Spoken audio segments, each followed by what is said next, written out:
Hello teachers, my name's Shaun, I'm an osteopath at Chadstone Region Osteopathy, and one of the things that we've been seeing recently with teachers who have been working from home is that they've been coming in complaining of neck pain, shoulder pain and headaches.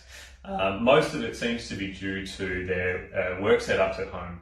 Now, most of you would be used to going to schools and standing for a lot of the time, writing on boards. You wouldn't be sitting at a laptop for as many hours as you may be doing at the moment. And you may not be particularly well set up at home. We're seeing a lot of people working on laptops, on dining tables, using dining chairs.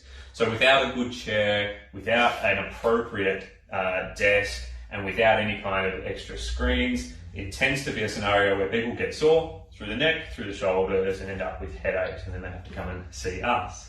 So I wanted to take this opportunity to give a bit of an example as to how you might be able to reduce your chance of developing neck and shoulder pain. And one of the most important things that I would encourage you to all look at is what's your setup at the moment? Do you have either a separate screen or a separate keyboard and mouse? Because if you have only got the laptop, you're unfortunately never going to be able to get it to a position that works well for any long period of time. It might be okay for a short period, but long term, you're either going to have to lift the screen to a good height to take some pressure off the neck, but you end up having to lift through the hands and through the arms, and that is unsustainable for the shoulders. Or we have to bring the laptop down low so that the shoulders and hands get a bit of a rest, but you end up stooping to look down at the screen. You can angle it, you can put it on a riser, those things help, but the best thing to do is to look for that separation. So this is my setup at the office. It's not perfect, but it certainly helps. I've just got a little desk drawer that this sits upon, so I've got some extra storage for all my important stuff. I've got the laptop resting up on that so the screen is at a decent height, and a separate keyboard and mouse that just connects via this little USB. All right, if I ever need to go out, I can take the laptop, I leave the keyboard and mouse here. When I come back in, I plug it back in and we're all good to go. If that is something that you do not currently have, I know that Officeworks and many of the computer retailers actually sold out of screens because everyone was working from home. So it may be hard for you to get a second screen. If that is the case, what I would suggest, lift up the laptop, lift the whole thing up, and invest in a separate keyboard and mouse. These are a lot easier to find. They even sell them at the supermarket. So if you can separate the screens and the keys, that is a really useful way to reduce the chance of your neck and shoulders getting sore or developing headaches and migraines. I'm going to show you a few other things as well. I'll take you through some stretches and some exercises that might be able to help. And if there are any further questions, you can just leave us a comment or you can give us a call at Chadstone Region Osteopathy. And you can go to our website, www.chadstoneregionosteo.com.au. So one of the easiest stretches that you can do to try and reduce tension in the neck and shoulders is actually to reduce the pull from the front of the shoulder.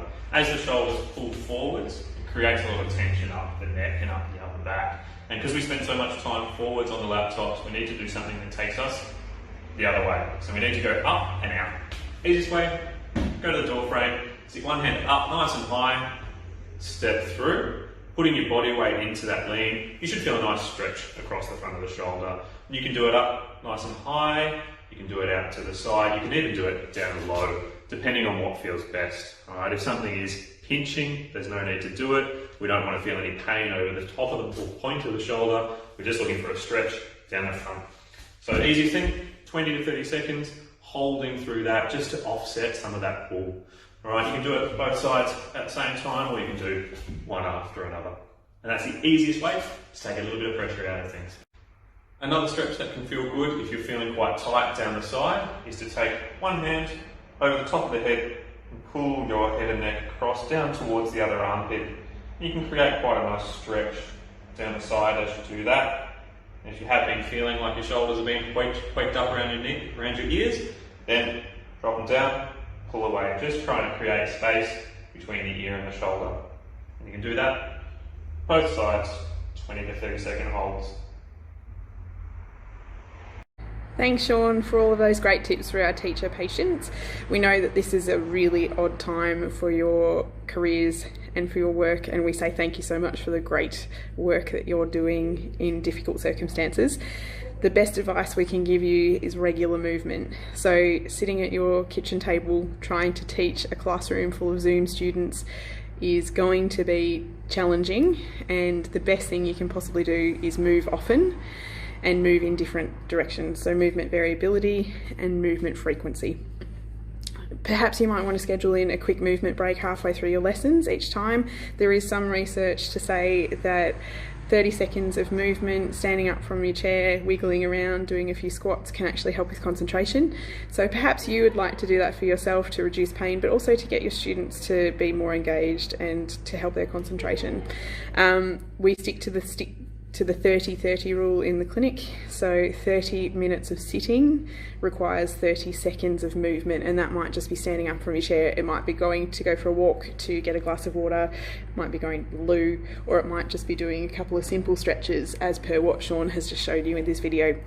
So we hope this has been helpful. If you have any other questions about how to stay comfortable while we're existing in these challenging times and while you're teaching from home, please email us on info@chadstoneregionosteo.com.au, give us a call on 90880793, or jump online and book an appointment, either an online appointment or an in-face appointment, and we'd be more than happy to help. We wish you all the best of luck, and we know that you are nailing this and just are so in awe of what you're doing and so thankful for the services that you're giving our kids and our community. So thanks.